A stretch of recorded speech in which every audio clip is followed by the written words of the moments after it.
Okay, Mayor Bevels, we are live. Good morning and welcome to our Committee of the Whole meeting for March 29th, 2021. Before I call this meeting to order, I'd like to thank the audience for participating in our meeting today. As you know, we are now in the red zone in Eastern Ontario Health Unit, including South Dundas, of course, and we as a council will be meeting virtually from here on in until things turn around again. I'd like to call this meeting to order. Any disclosure of pecuniary interest and general nature thereof? Madam Clerk, we need a roll call today. Yes, sir. Go for it. Mayor Byvelds, Here. Deputy Mayor Gardner, Here. Councillor Lewis. Councillor Lewis. Here. Councillor Wells. Here. Councillor Mellon. Here. CAO Garrity. Here. Deputy Clerk Robert. Here. Director of Environmental Services. Here. Director of Planning and Enforcement. Here. Municipal Planning Consultant. Erin, that's you. She's here. Sorry, I'm here. Okay, that's it. Okay, then we'll go to the adoption minutes of the November 30th meeting, please. Moved by Deputy Mayor Gardner, second by Councillor Lewis, that the minutes of the Committee of the Whole held on November 30th, 2020 of the 7th Council of the Corporation of the Municipality of South Dundas be adopted as circulated. Any discussion? All heard the motion. Those in favor? Opposed, if any, motion carries.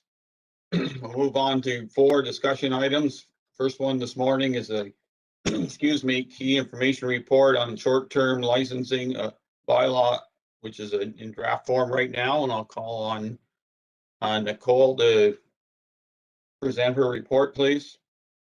Good morning, Mayor and Council. So before you, we have a licensing bylaw draft for short-term rentals. As of March 15th, 2021, we have finalized the zoning bylaw amendment for short-term rentals to introduce regulations for South Dundas. This stems from a Committee of the Whole meeting in October 2020, and the licensing bylaw is the final regulation we need to pass to complete the requirements for South Dundas. I can answer any questions that Council has at this time.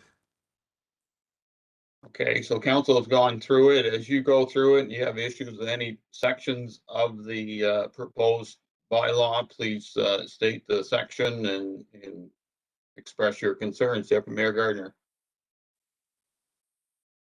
Thanks, Mayor Byvelds. Yeah, I looked through it. It's quite detailed. I just I have 2 general questions. So obviously you haven't interacted too much with the current Airbnbs. Is it your feeling though that they, like, how are we going to deal with the ones that are already operating? So we would have some leeway time for them to apply. I have been in communication with a few of them already. So Okay. they are aware that the regulations are coming. Okay.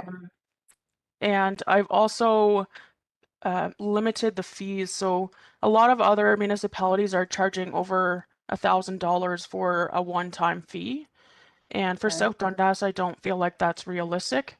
I understand why the larger municipalities do that, but I don't think we're there at this time. So No, and my second question is just, is your feeling that it'll be a fairly smooth transition for those pre-existing businesses? yeah, I think so. We want to make sure that these spaces are safe for the people that want to occupy. And given the time of year, it's probably the perfect time to have it kind of initialize right now. Is summer's coming, so we want to make sure that the spaces are laid out safe and ready to go. Okay, perfect. Thank you. Yep. Councillor Wells. Thank you, Mayor. No, I went over it. It's I'm good with everything on it. Deputy Mayor Gardner asked one question I was good about people transitioning into this, but I believe it's good. Councilor Lewis? No, Deputy Mayor Gardner asked a question that I was going to ask. It is a very thorough bylaw.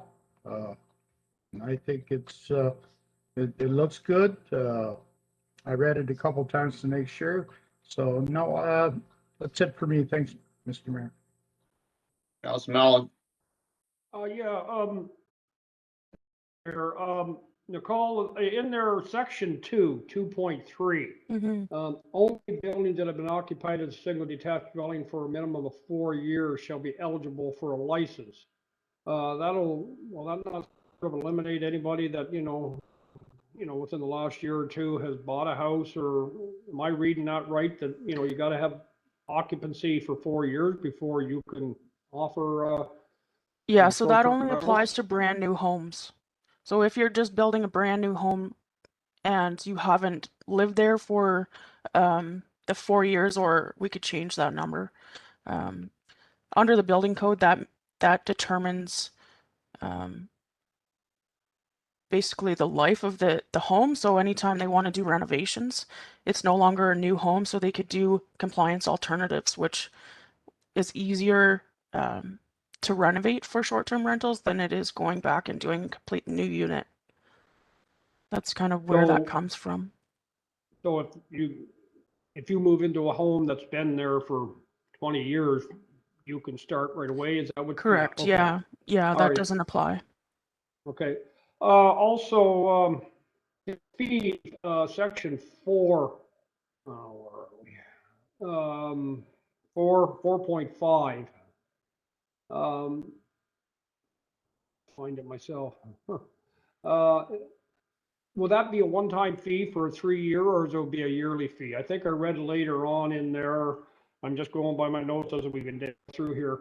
But that'll be a yearly fee first every year. I believe That's it's right, $100. Yeah. So that was the intent, is per bedroom that you're renting would be $100 per year. That is up for discussion if council feels like the $100 per bedroom would last for the 3 years. We do have to do annual inspections for fire and building code safety. Anyways, okay. Yeah. Offenses and penalties. Like it says in here that the courts can revoke a license. It has to go through a court, if I'm reading that wrong. And maybe on page 17, offenses, 4.3. Do we have any authority or jurisdiction to revoke a license without it going through the courts? Because right now courts are backlogged, so it could be 2-3 years before you get to do it. Yeah, absolutely. This section only applies to where we've revoked the license and they refuse to stop renting out the space. So then we have to pursue it further through Provincial Offences Act. I like the application, the renter agreement, and the code of conduct. I like those in there. It sort of spells out.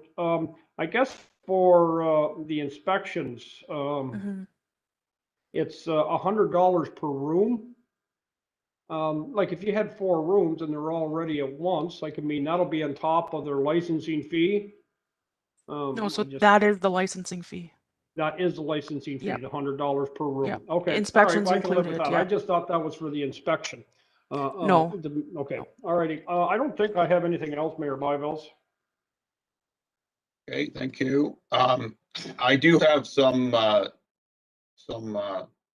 questions. I just got to get back to where I was.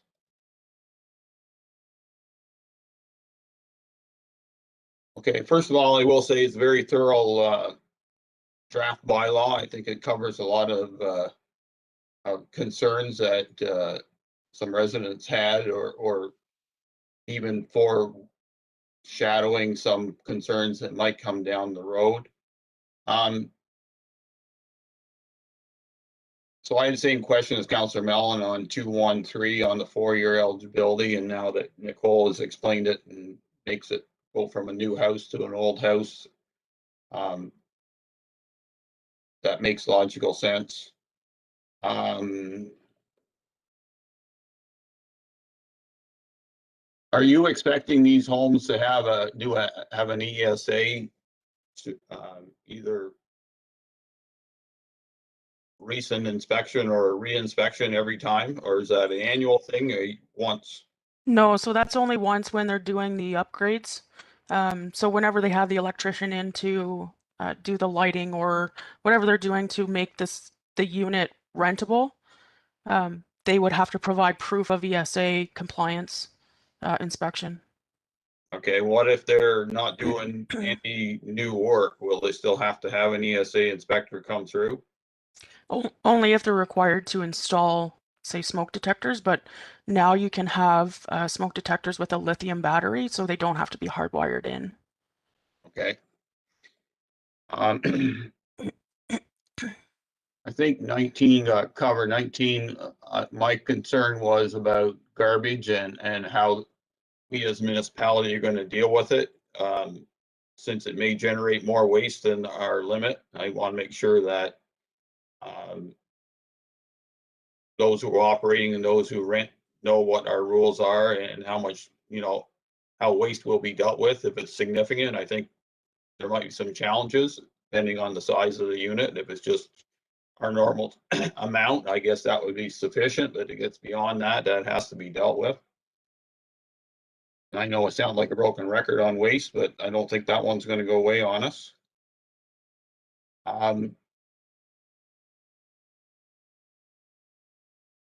I do like the renters code. I think that was a good document to let people know what the expectations are for those who are renting out facilities in South Dundas. It makes them respect the neighbors. I also like that you have within there's avenues to complain, but there's also avenues that if you're an excessive complainer that you might be challenged with a fine. And I think it works both ways. I think we want to welcome short-term renters into South Dundas, and as long as they meet the rules and behave themselves and make them a welcome visitor, like most of them will be, I don't see any issues. So hopefully everything works out in that regard. I was looking down in 4.1. 4.1, no, 4.2.1. 4.2.1 talks about 4.1.23, but 4.1.23 doesn't exist. Sorry, yeah, it's probably just an error in the document. Okay, well, I noticed that some of my numbers further on are need to be updated as well. Yeah, I'm assuming that some of this was put together, and that's why. Do we have, like, there's mention about a South Dundas nuisance bylaw. Do we have one? We do, yep. Okay, and it's a 24/7 law? So between 11 p.m. and 7 a.m., you can't have excessive noise. Okay, that I understood, but it's not 24. It's It is not 24 hours. No, so I was just trying to make sure that I understood that. As I said, the bylaw is very thorough. I think we still need to have a public comment period, which will be after this. So I think we need to, if council feels comfortable with the draft and we're going to allow it to go out there, then we should post it out there, make sure people know. I think we should notify all those who operate short-term rentals right now. They may see something that is unworkable that we as council need to at least recognize and see if there's something we can work around. However, I think, for the most part, it's fair, but it's something new, and something new always has to have some good public vetting to ensure that we get it as right as possible the first time. Any further comments from any members of council on this? Seeing none, Nicole, what's your next plans on this? Next plan is just to tweak the document so it's numbered correctly and coordinated, and then we'll get it sent out we'll have it posted on social media and send it to those that wish to have an actual copy of it. Because I know some of the residents would prefer alternative viewings than social media. So. Okay, yes, I want to make sure that we're as open and transparent as possible. And as I said, those current rentals we do have in South Dundas, and it's easy to find. Just go on Airbnb or the RBO and find them and say, this is what's going on. So at least they're not totally shocked that we're doing something. So they're at least very aware of what can happen down the road. But anything else? Okay, then we'll move on. Thank you. That one. Next one, Nicole, is the key information report on site plan control and bylaw updates. I understand Aaron's with this, so whoever goes first, go ahead. Yeah, so I'll let Erin speak to the site plan control as she's more familiar with the process than I. All right. Good morning, Mayor and Council. I have a draft site plan control bylaw, which has been provided. What it does is repeal the 2 existing site plan control bylaws that are in place for the Village of Iroquois and Morrisburg, and replaces it with this bylaw, which would be applicable to the entire municipality of South Dundas in certain zones and for certain types of development. So if you have any comments or questions, I'm happy to answer those now. Okay, then Mayor Gardner, start.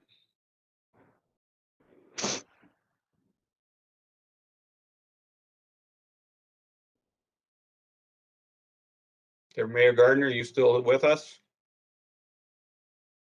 No. Okay, I'll go with Councilor Lloyd or Councilor Wells, please. Thank you, Mayor. No, I went over it. I think it's a good draft. I don't see any concerns on my part. So that's basically it for me, Mayor. I think it looks pretty good. Thank you. Then Mayor Gardner, we lost you for a bit. You're back, so go ahead. Sorry about that. We're on the next. Yes, we are in topic. site plan control. Sorry. Okay, I didn't have any issues with it. I guess it'd be up to the people that have to work with it on a regular basis, but nope, I didn't have any issues. Thank you. Councilor Lewis? No, I have no issues, but it is a very thorough draft. And I think it's about time that the draft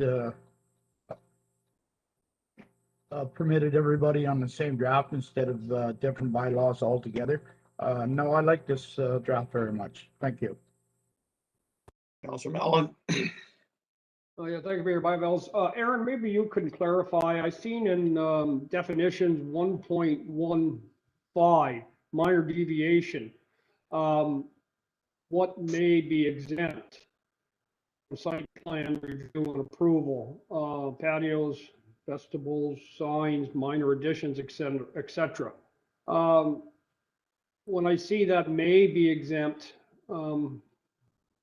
I don't know, somebody could construe that and not go through the proper procedure or whatever. Could you elaborate on that? It's on page, I don't know what page it's on, page 34, I think, minor deviations. When it comes to minor deviations, it really on a site-by-site basis to see the change that would happen from whatever it is that's being proposed. If it were already subject to site plan control, we would have a copy and they could potentially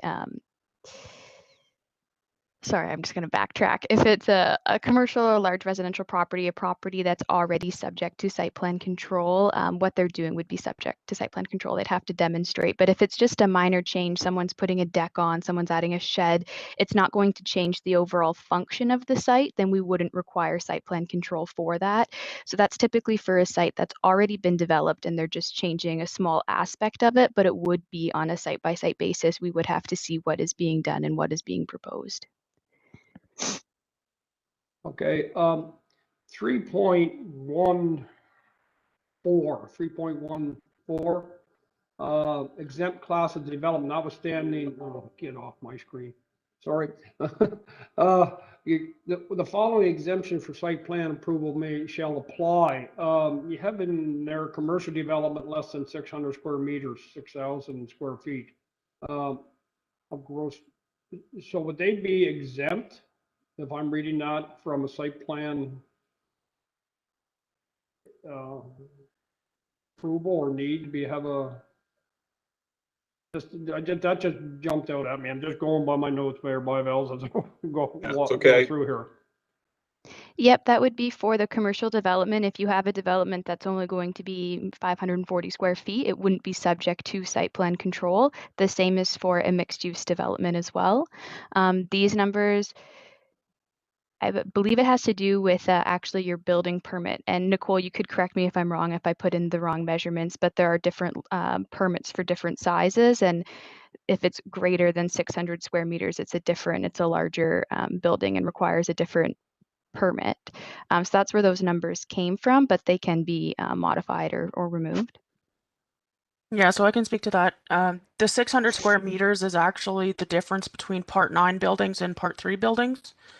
I think this is definitely something that we should not exempt. We have a number of commercial development in South Dundas that doesn't meet that already. And those sites are quite small, so we're going to want to look at updating that section. Yep, that. Okay. Also the pre-consultation, 4 point, I don't know what, the pre-consultation, I think it's suggested, I think it should,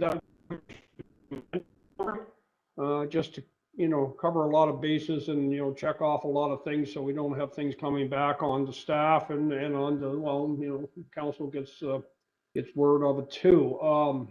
The application is encouraged to meet with the planning division. I could see maybe smaller projects, but then there's going to be that gray area. I just think that pre-consultation, I think, is a very useful tool that we have started, and I think it should be. I don't know. To me, I sort of thought that should be mandatory, but yeah, I think that's all I have right now. I'll go through my notes, see if I missed anything.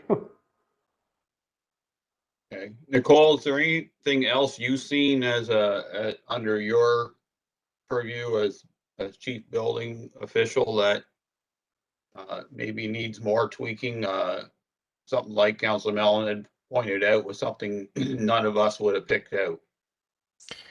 No, so that was the only thing that I noted, and unfortunately I didn't have time to discuss it with Aaron prior, but I just want to let council know that this does include provisions for cannabis as well. So all cannabis developments in South Dundas are required to meet site plan control.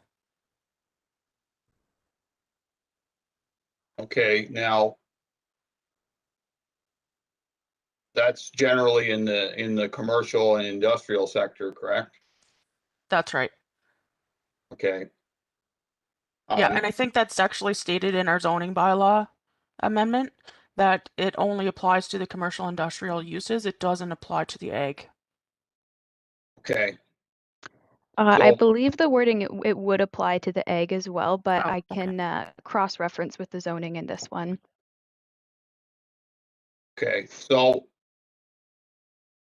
first of all, I will preface this by saying it's good that we're finally getting bylaws from our old municipalities put together, so all of South Dundas is under one roof. It's like the zoning one we did in 2010.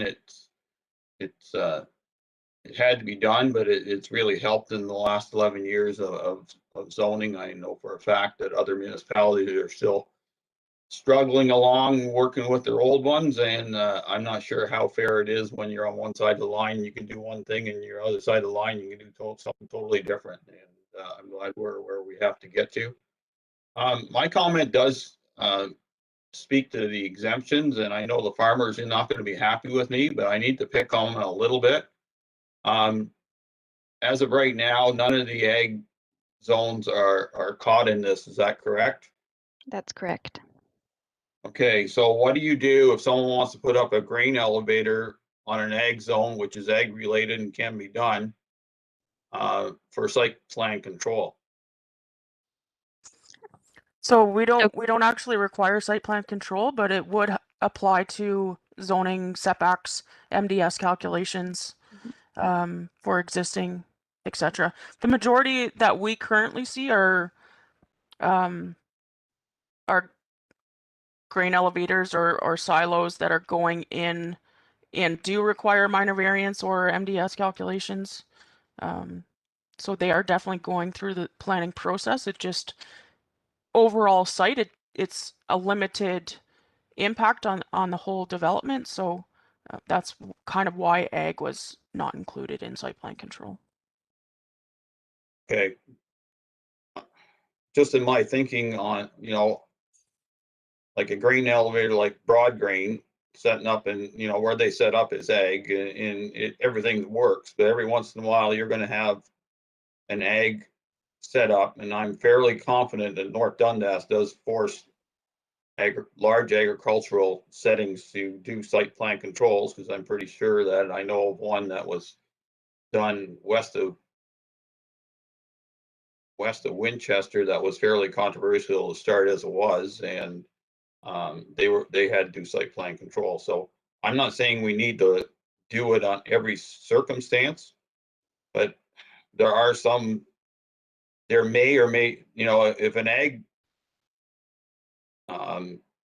structure like grain elevators, they can impact traffic, they can do a lot of things. So, you know, if there's no mechanism in there to at least deal with some of those headaches, then we may be exposed to saying, I wish we had something. So I'm just gonna note that.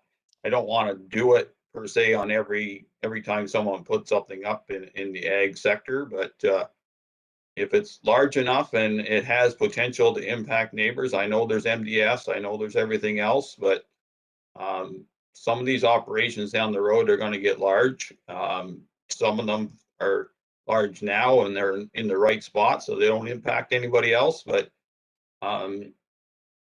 just driving through VARs there a couple weeks ago, and there was actually a large animal operation just south of town, and I mean just south of town. It just got out of ours, and you have this large animal husbandry unit there. So with no site plan control, then I know there's MDSs. I'm not disputing that, but just keep in the back of your mind, you may want to do that someday. Yeah, and that's something we can definitely consult with North Dundas on. I'm familiar with a number of projects that they have that would apply for site plan control. A couple to the west in Inkerman especially. I'm not sure if those were classified as commercial applications, but we'll definitely consult with Calvin and his team in North Dundas. Okay. Any other comments from any members of council on this? Councilor Mellon? Yeah, Mayor Bibles, I sort of agree with you on the commercial elevator side of things. That a site plan, I think, would be beneficial. I don't know about, you know, if a farmer just wants to put up, you know, there are going to be enough setbacks and whatnot for, you know, to put another grain banner up or whatever. But as far as I think it'd probably be a good exercise to go through for, especially for commercial. It probably would be worthwhile. I looked at my notes here and I had a couple other things that may be exempt. 3.17 development, redevelopment, alteration, expansion of any above ground broadcasting and communication building or structures. We have our, you know, sort of through here a little bit farther, but I don't know if that needs to be addressed, you know, for any above ground structure for telecommunication. We're going to be dealing with telecommunication a little bit later on here in this meeting. And I'll throw the other one that I had out and you can maybe answer both. And 3.1.9, use an office for the sale of a residential lots, dwelling units, and it's, it does not exceed a gross floor area of 100 square meters. Now, I realize that's pretty small. That may be exempt. You know, that's small enough that that's probably doable, or, you know, just once again, something that jumped out at me. I don't know if Aaron or Nicole would like to comment on either one of those. Yeah, I'll let Aaron speak to the 3.1.7 for telecommunications, but the temporary building structures. So those are special events, tents. So similar if you're having a large wedding, you have a big white tent. And then the second one where you're speaking of the office. So that's if someone has a home office, the room is 10 by 10. That's your limitation where it doesn't require. I agree with the tent part of thing. Yeah, we don't need somebody, you know, making things hard for somebody who wants to put a tent up for a wedding or something. Yeah. And the other one, okay. I'll let Aaron speak to the telecom. Yeah, with the telecommunications, you raise a good point, and that one can come down to the wording. For any of those telecommunications facilities by the federal government, they're not subject to municipal zoning and municipal regulations. It's just the municipality can provide comments when they are circulated for a proposed telecommunications facility. But they are not subject to municipal regulations. So we can definitely update that wording for when they're not licensed to be subject to site plan control. But if they are licensed, we don't have that authority to do so. Supplemental, if you will, Mayor Bivels, and I read that in the telecommunication thing. So we have no control over telecommunication if it's under, I don't know what you call it. You know, the federal boys, they come in. So we haven't, if it's, we don't have, and that'll be something I had noted in the telecommunication part of our agenda. We don't have any control over that. We can't change that zoning or make it, you know, or I guess is what you're saying. Yeah, that's basically what it is. So former Industry Canada is now Innovation, Science and Economic Development Canada, and they're the governing body on all telecommunications towers and facilities. Essentially what their application does is require the municipality to provide recommendation or comments on the specific applications before they're licensed. But that's as much as we can do, is provide that recommendation. Do we have a rubber stamp handy?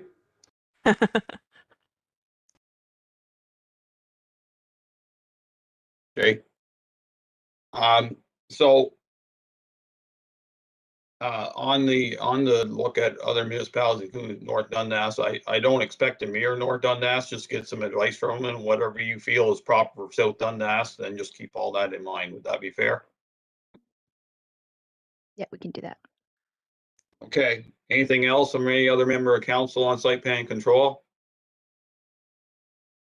Okay, seeing none, we'll move on to our next subject, which is a key information report on chicken regulations for non-agricultural properties. Aaron? Thank you. So due to some interest with individuals having domestic chickens on properties that are not zoned for it, I've prepared this information report.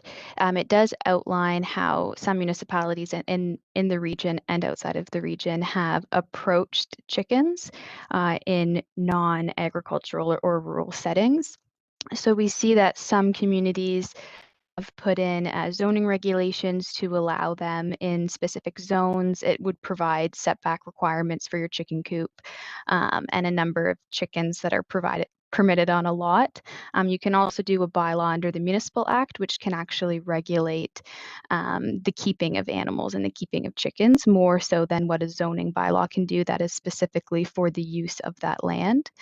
And then we also see some communities are doing sort of a pilot project for a couple of years to allow them and see how it goes.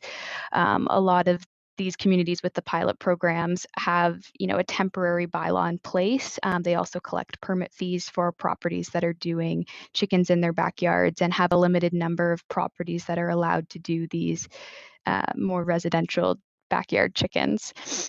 So I'm seeking guidance on how how council would like to approach this, and seek ideas of what you guys have for permitting backyard chickens in non-rural, non-agricultural lots, and if that's something that you even want to consider. Okay, fun subject. Deputy Mayor Gardner. Oh, this is a fun subject, Mayor. This is one of those things that the pandemic has probably changed. Prior to the pandemic, there was actually a chicken movement. It's kind of funny. I was researching some stuff on this, and holy moly, you type in backyard chickens on Google, and there's like millions and millions of pages. And it's interesting because some big cities are actually allowing this. So I wouldn't consider ourselves a big city. With this, Aaron, if we've got enough interest, I would like to see a pilot project on this. I see the limit is 4. I have some experience with chickens. We always had chickens back at home. There's a wave of people wanting to have that self-sustainability and have those experiences. If you go into any hardware store, they have those prefab chicken coops that have popped up for the last couple of years. Obviously, you'd have to have it in space, like a space, and there'd have to be some rules and stuff. But in my conversations with folks, sometimes South Dundas is known as the no municipality, and this is interesting. And there's enough interest. There's enough interest in it. I think that I don't think I'd want to go full in. But I do like, I reviewed some of what are the other municipalities are doing as far as a pilot with it. I do have friends, usually it's folks with like families that try to do this. I've got one friend that has had chickens for a couple of years, and the benefits to the family and just teaching kids like the eating of the eggs, that type of thing. Obviously, we're talking about chickens and not roosters, because my hatred of roosters is well known. Well known. So I obviously there's got to be some rules, but I'd like to see what the thought is. It's a different way of thinking. It's not something that maybe in the 80s or 90s would even come across the table, but it is the rural urban areas that are looking at things a little differently. And I think that maybe we should have a look and see if this is something that could happen in South Dundas. We can look Councillor into it. I will comment that it is, I think every bylaw I saw do not permit roosters, because that's where a lot of the noise comes from. Yeah, And then hate roosters. it increases the number of chickens too, so pretty quickly. So Well, I grew up with a nasty Banty rooster at our farm, and I hated that guy. So yeah. Councillor Wells.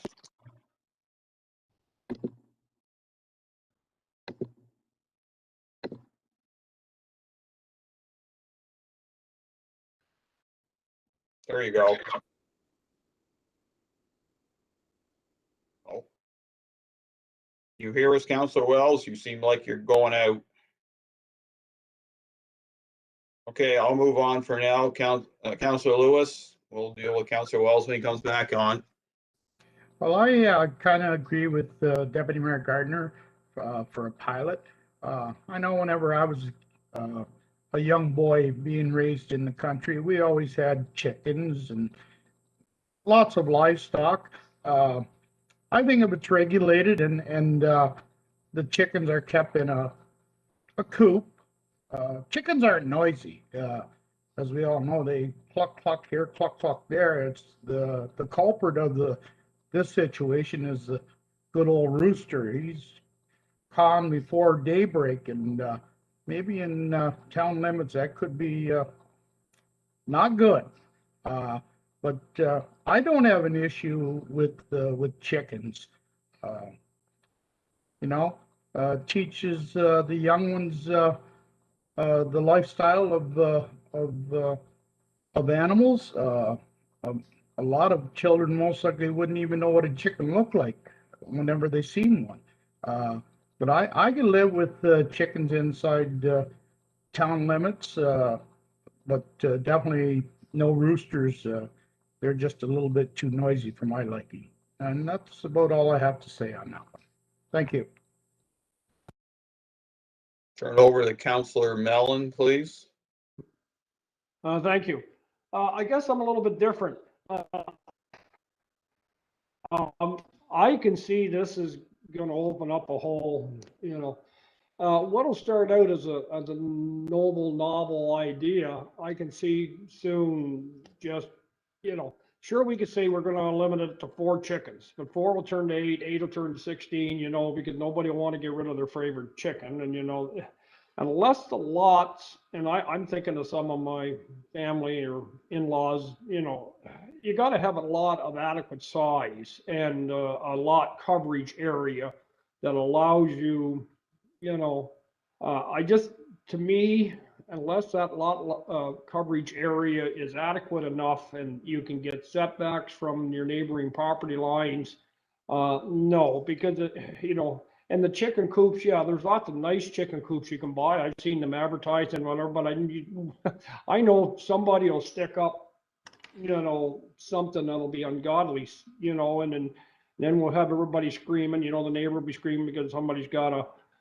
chunk of tin up there, and, that'll be thing. And then it's going to, cause all sorts of issues with staff, and it'll be letters to council. And, if the coops are nice and they're fenced in and they got enough of a setbacks and whatnot, I think, they need a plan too. Like, if you start out with a few chickens, to me, the manure, chicken manure, if once it starts getting wet, once it starts getting wet, then it's, there's going to be stink, and there's going to be, especially they got to have some way to dispose of the chicken manure. Sorry about the phone. I'll just hang that up. I don't know who it is, but they don't need to talk to me. Oops. Oh, here comes my secretary. She's grabbing the phone. Sorry, folks. Yeah. So I got a lot of issues with, I'm seeing out in the rural portions, the people have more space. That's fine, but they're also selling eggs, and if we start licensing this in the rural sections too, not just in our, I could see somebody getting sick from bad eggs, not everybody's gonna, so I have a lot of reservations about this one. If the lot size is big enough and the lot coverage area, like there's enough room, maybe, but I don't know. And I'm gonna, I've just got a lot of notes. And we got to be able to strictly enforce. If we're going to go down this road, we got to be able to strictly enforce somehow. If somebody's starts out with 4, they run up to 8, 16, 32. And you can see this, I can see this happening. Maybe I'm just getting old and cranky, but we got to be able to say, okay, look, you're only supposed to get 4, send, those other 4 off to Tommy Henderson to, that won't go over good. I know, and one other comment, and I'm going to make now, Mayor Bybels, is we got other areas in far as licensing where there's not in our hamlets, I guess, if you will, but out in the country where people have got way too many animals and a real mix of animals on a lot that shouldn't have 4 chickens on. They got pigs, they got goats, they got ponies, and there's not enough room so that's something else I think we need to keep in mind. But we'll take one step at a time, I realize, but we got some other areas that we need to address. And the common issues, disposal of animals and manure, I can see that the predators, wow, somebody's going to be really appreciated when you start getting minks or whatnot coming in to knock off chickens. I got neighbors beside me have chickens and ducks running around. They're over here on the lawn, but that's something in the rural portion. They don't have any fences and anything, but I mean, in the towns, I'm just very apprehensive. Sorry. Council Wells, sorry you left, but had to go around. So your turn now. Thank you, Mayor. I agree with Councillor Mellon. There's to a certain extent. As far as hamlets and towns go, I don't think myself. I don't to have 3-4 chickens as a neighbor right in town or a hamlet. No, I would disagree with that. A rural area where you're under the 2.7 acres and stuff like that. Like I can tell you right now, my daughter has up on the house there we have in Zarin.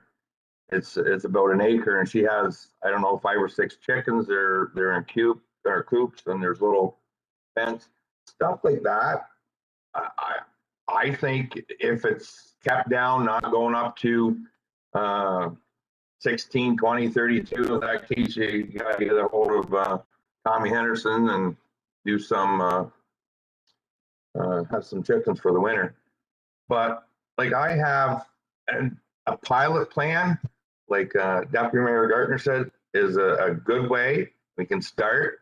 And I think it's a case that it'll have to be, if we go down this road, we'll have to, people will be issued a license or whatever, and we'll have to, once a year, relicense or whatever. And like if someone wants 2 or 3 chickens for themselves, just hens, like we're not getting into raising meat birds and stuff. You just want a couple bannies or hens like that. I guess if you want to get in meat birds for 2 or 3 to raise for yourself, is at the end of the year they're going to be gone anyway. So, but I'm in agreement with a pilot thing. If we do it right for rural owning and no hamlets, no towns, and because there's, and going back to Councillor Mellon, there's, if you drive around, there's places that, as far as I'm concerned, has to be addressed where, and I can name 4 or 5 right off the top of my head, which I won't, but like there's an acre and you have little ponies and pigs and stuff and goats, and that has to be really watched closely. So I'm up for a pilot thing if staff can come back and take bits and pieces of all the ones we see in front of us and see if we can come up with a plan. Thank you, Mayor. Okay, so I know Deputy Mayor Gardner said that South Dundas is the no municipality. Well, they're going to end up with the no mayor on this one. I've heard far too many complaints about just having chickens, and I know especially roosters out even in rural South Dundas. I'm not in favor of putting any chickens in any urban type settings. So no Morrisburg, no Iroquois, et cetera, et cetera. I think we're just asking for trouble. The setbacks aren't there. We just can't, space isn't there. And last I checked, there's still eggs at Valley Mart. So I know there's this novelty of having chickens, but you know what? People have, there's a lot to do with any kind of livestock. And, you know, my notes say, you know, we only do it in ag and rural areas, but we still need to have setbacks because I live in a rural area here and I wouldn't want to have chickens all around me either. And I'm probably more agreeable than a lot of others, but they will bring other issues to the area. If we have them, limit it to 5. I got in big caps, no roosters. In fact, if one is reported, it's confiscated and then it's dealt with immediately. I'm not. They are a big challenge, and the biggest complaints we ever get when it comes to this type of livestock. We have to understand that those who want to have chickens, and I'm still looking at ag and rural, that they still have to be good neighbors and consider how far they are away from their neighbors. And they also have to have need to plan to deal with the excess eggs and the manure and a life plan, because chickens don't last forever. If they want to put them in the soup pot, that's fair enough. I don't have a problem with that, but some people would have a problem with that because they become pets. So being a farmer and knowing that, there's a lot of challenges with raising livestock, I want to make sure that we do it right. We start with a pilot. I don't know where you're going to start and stop with that. I still think that in the urban settings, we're just asking for trouble. And I know they do in other areas, but unless someone wants to deal with the headaches that come along with them, we give staff more headaches. And I can easily forward the emails I get and I can forward them on, but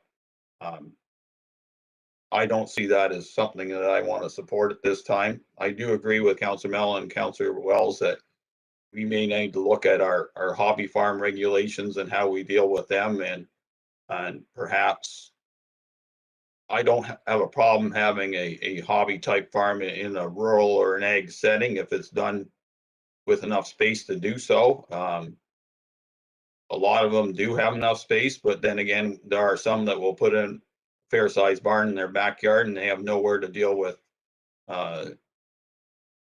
having animals outside, having to deal with manure, this whole 9 yards. So, and then you have the neighbor that's going to complain that that's happening. So animals in space work out great. Animals in no space, you're just asking for trouble. So that's where I stand on this issue. So we'll go back around and we'll see where it ends up. Mayor Gardner.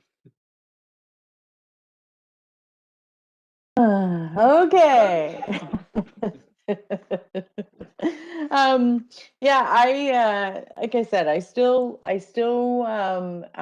think that it's interesting to consider these things. I think that obviously no disrespect, but the ag folks look at things a little differently, obviously, than the urban folks do, and you have that conflict.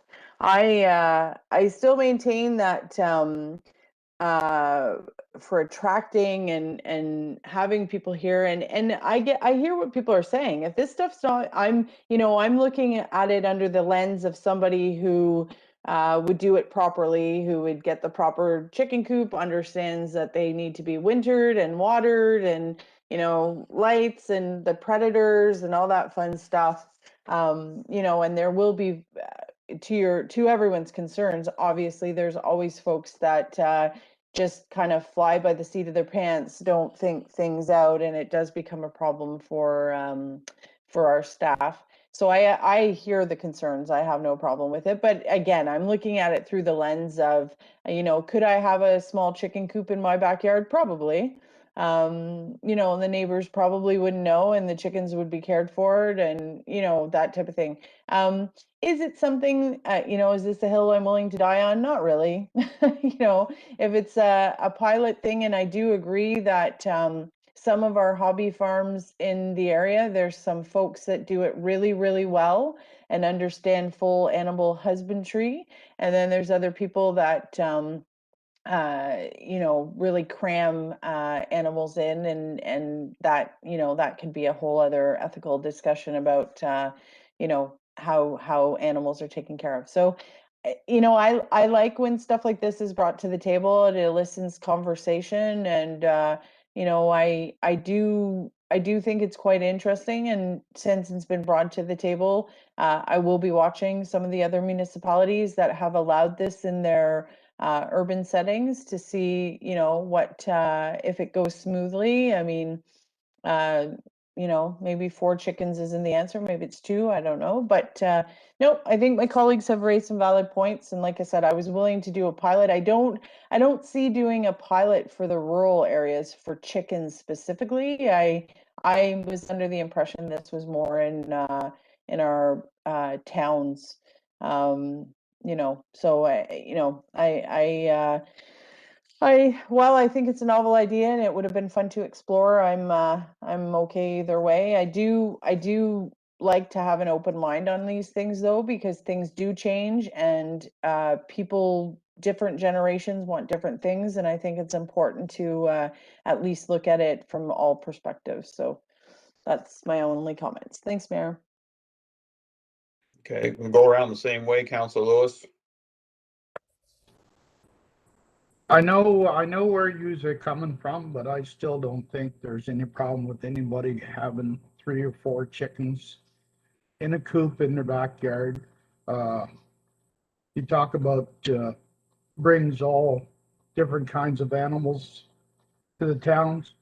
Well, living where I've lived, I think I've just about seen all those animals already. You know, I've had foxes run through my backyard. I've seen minks. I've seen many different different types of wildlife, and I don't think things are going to change even if somebody has 3 or 4 chickens in their backyard. But I know exactly how you feel. I can live with it either way. It doesn't really concern me because I don't think my landlord would appreciate me having 3 or 4 chickens in the backyard. But I can live with it no matter what. Thank you, Mayor. Okay.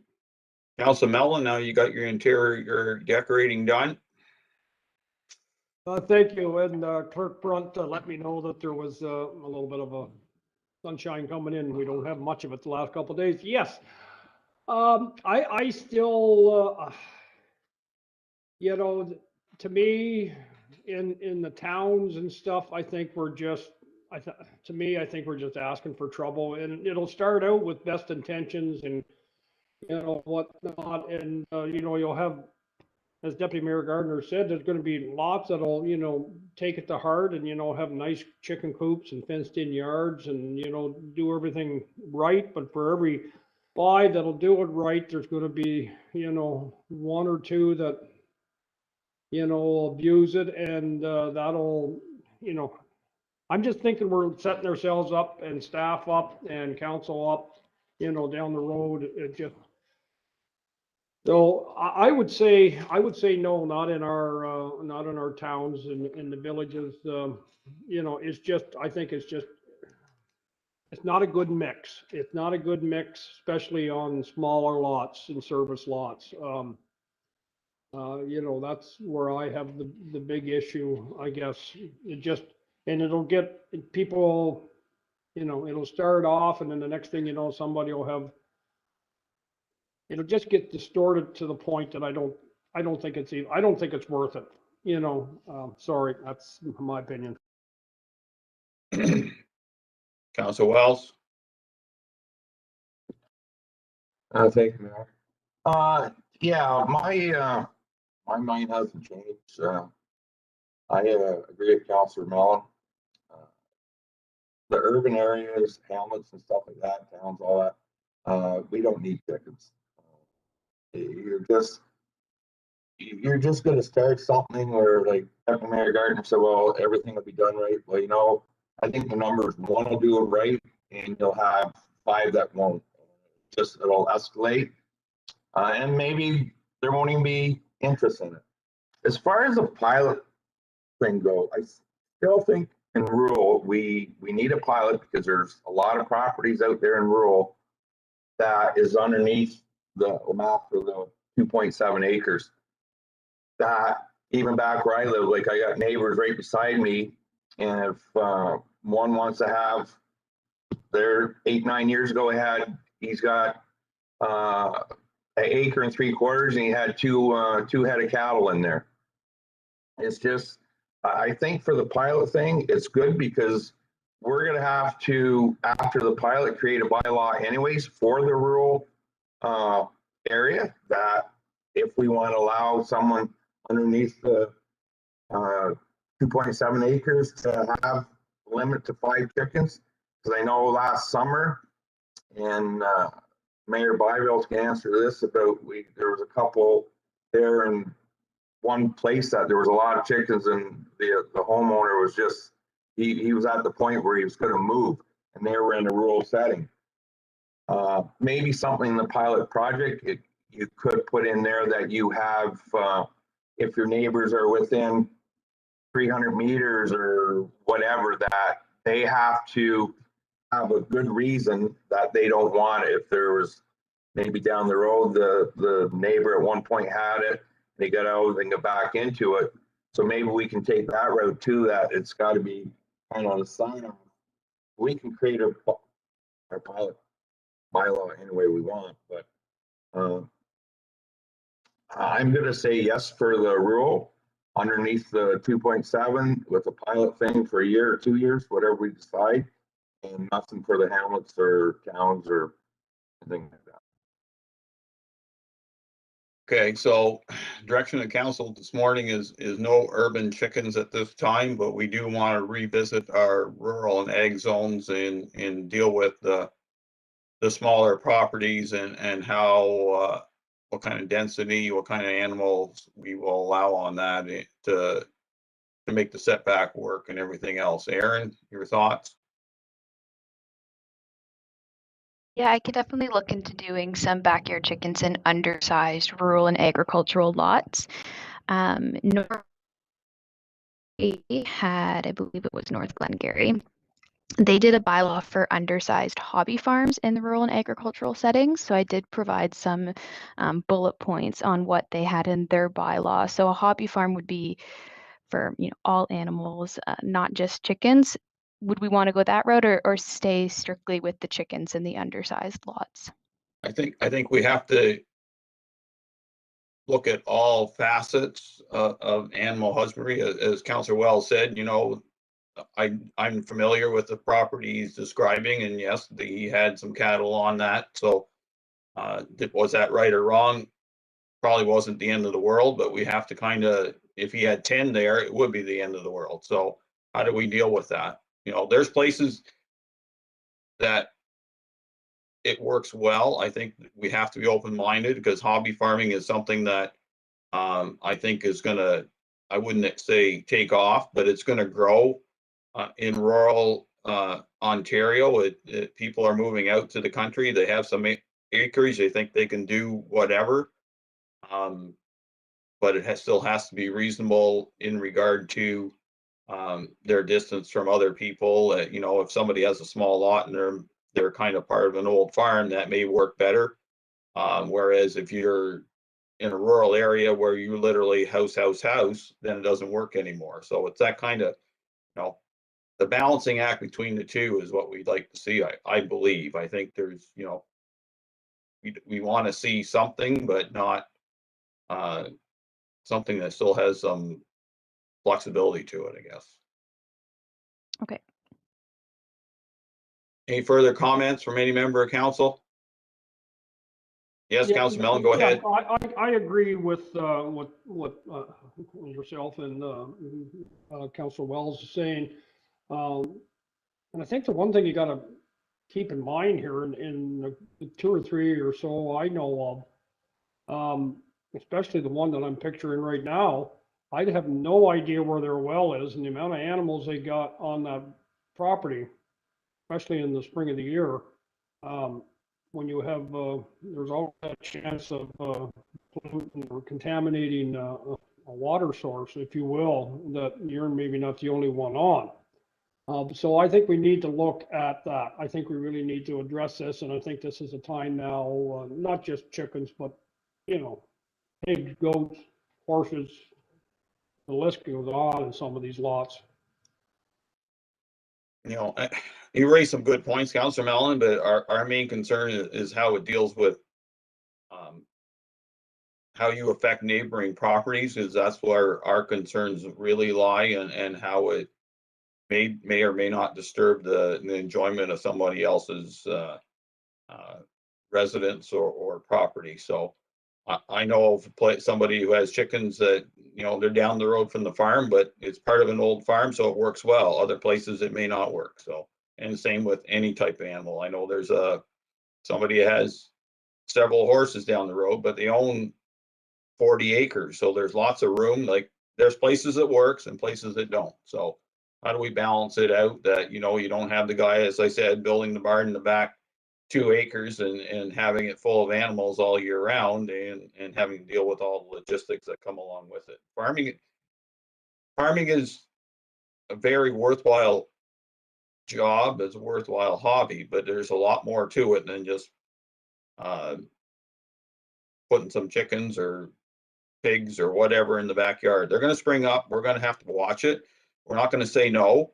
We're just going to figure out how we can do it and do it well, because I do foresee that the hobby farm sector on small acreage is going to take off in South Dundas and everywhere else in Eastern Ontario. So, anything else from any member council? Okay, then we'll move on. Thank you. Next one is key information report on telecommunications tower policy. And that's Nicole. Thank you, Mayor and Council. So this is an update to our 2006 telecommunications tower policy. There has been some changes over the past 15 or so years, which include a change from Industry Canada to now Innovation, Science and Economic Development Canada. Tara was a huge help in doing research for this and determined that the neighboring municipalities actually charge a significant fee compared to what South Dundas had. Prior to this, we charged $250 for the review fee. And we're currently wanting to up that to $1,000. So what that covers is our consultant review for on-tower, and then any staff time if we have to take it to council to get a special approval, similar to the ones that we've already done, where the setbacks for those towers proposed didn't meet the requirements in this policy. The other thing I did note was that setback is no longer applicable to property lines. What we want to do is have the setback applicable to municipal roadways and any sensitive land use, so residential houses. Ideally, that would eliminate the need to come back to council for special approval on the towers, but it still requires them to meet a certain standard for setbacks. Tara also developed an excellent application. So we've updated checklist, application, and the bylaw or the policy itself. So if you have any questions, I can definitely answer that. Okay, thank you, Nicole. So I do believe we need to be a little bit more thorough, a little bit of history on the one that has been erected recently on the Strader Motors site near the Tim Hortons. That actually started in 2018, and that consultation happened between chief building official and the mayor at that time, and they rubber stamped it, and then 3 years later it appeared, and there's nothing any member of council or Nicole could do to stop that from going up. They had their letter, they were good to go. So I think as much as we can't have a lot to say, I think they'll respect us a bit if we have a good policy and request that they come to us with a notification and why they want to put it there, and if there's not a better place for it, because the one that's in Morrisburg is one that has people talking. Yeah, we will get used to it. There's no doubt about it. We all have cell phones and we have to have towers. We all understand that, but the siting of them, at least we should have a little bit of say in it, at least some, wouldn't say, but at least give them some advice of where we'd like to see them go up in South Dundas. And then if in the end they go up against us, at least we've done our due diligence on it. So with that, Deputy Mayor Gardner, comments, questions, concerns? Thanks, Mayor Byveld. I'm happy to see this. You're absolutely right that One Tower has had quite a bit of discussion, and some folks thought that we had approved it. So I'm happy to see this. I think that technology is obviously here to stay, but there's definitely a better spots than some for the infrastructure for the technology. So I'm really hoping that this will at least allow us to have more of a fulsome discussion and give staff some tools to make sure that things are done correctly and not so haphazardly. So thank you. Council Wells? Thank you, Mayor. Yeah, this report is a start. I think we should add, like, to, as far as Nicole, your fee increases, I think even $1,000 is way too low. Personally, I don't. These guys are putting towers up for one time. Like, that wouldn't bother me to see 2,500 or 5,000 if you want to put a tower up here. Setbacks 3 times, like the one in Morrisburg, like it had nothing to do with us. And if it did, personally, in my own opinion, I would have voted that down. They're sensitive land uses in commercial too. Like you're right there beside a Tim Hortons and whatever. I think something that could be, say, like even 3 times, like if someone had 300 feet to go back, you're still in a hamlet or urban setting or towns, whatever. And I think that we should really take a good look at this. That when we have this policy and stuff, that we pick the spots and we make sure. I would say nothing happens again, because Mayor Bible said, like, we will get used to it. It's like anything. Once it's built, it becomes part of the scenery. But I agree, it's a start.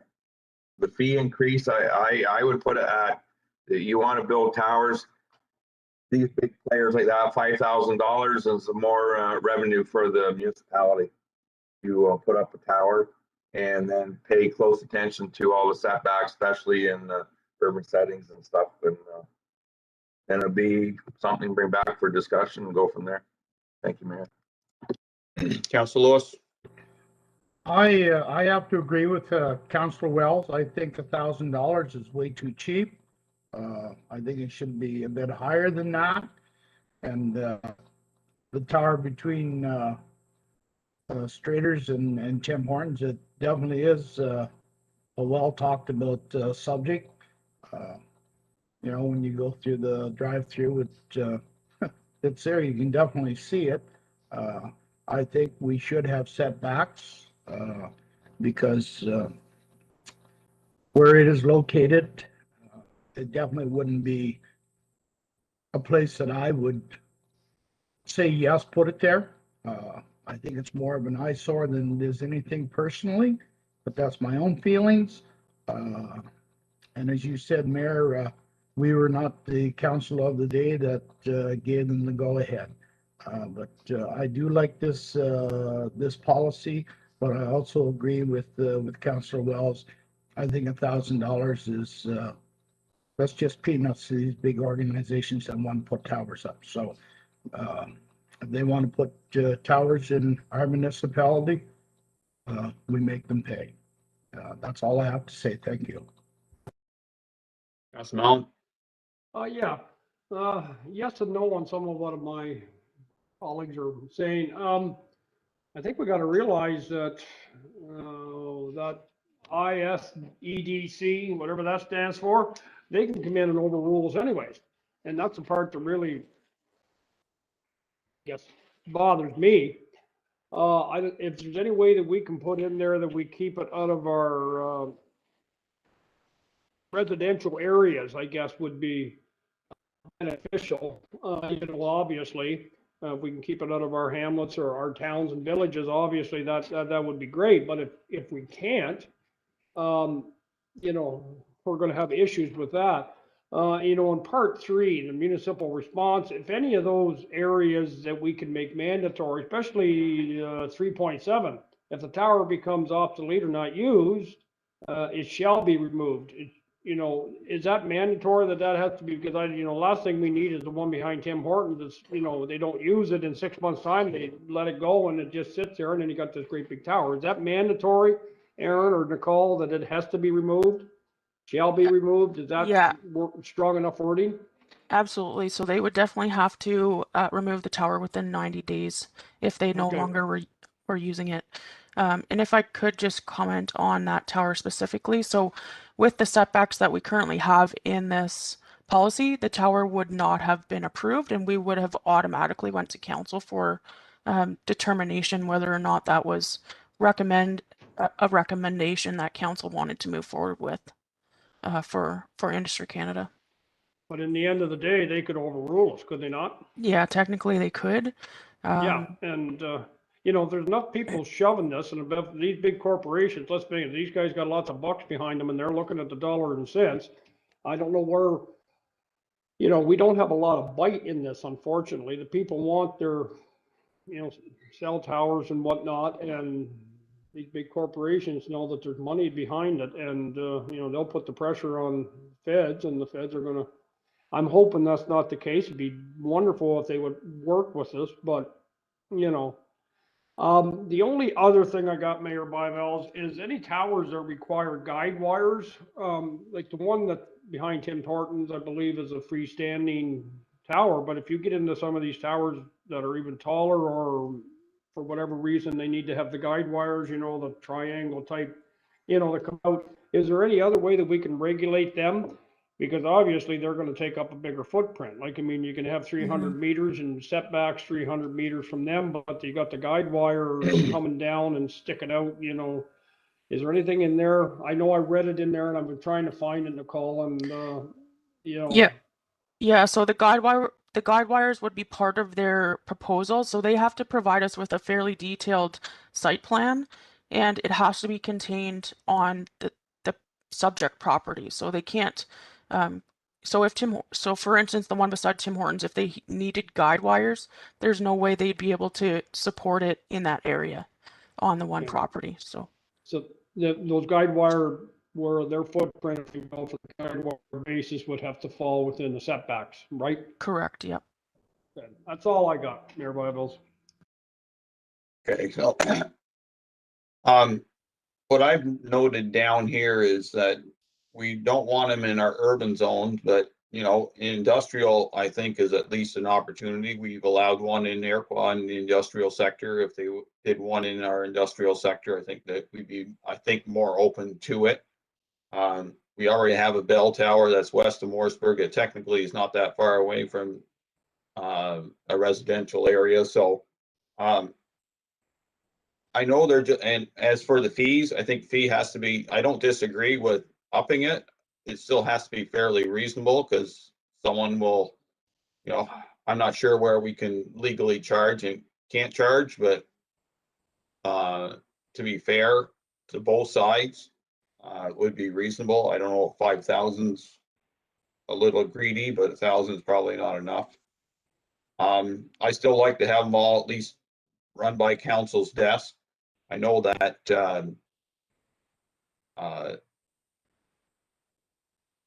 the federal government, it's not Industry Canada, but the ISEDC, as much as they have the full authority to do whatever they want to do, I certainly hope that they have enough respect for municipalities that if we have some challenges with it and we can think there's other places they can go, that they will at least come and listen to us. And if we have nothing, then they do whatever they want. We have something, then at least there's an avenue for us to have that conversation.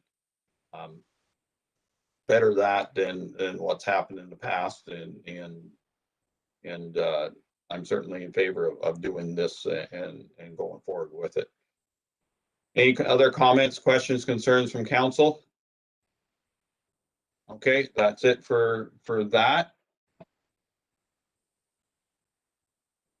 Our next discussion item is the Dutch Meadows draft subdivision agreement. Does council need a 5 or 10 minute break now, or you want to go on through this one? Okay, we'll have a break at this time. We'll come back at 10:25.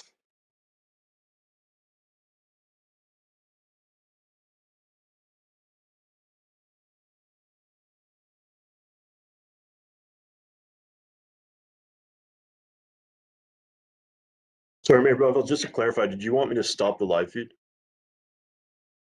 Yes, please. Good.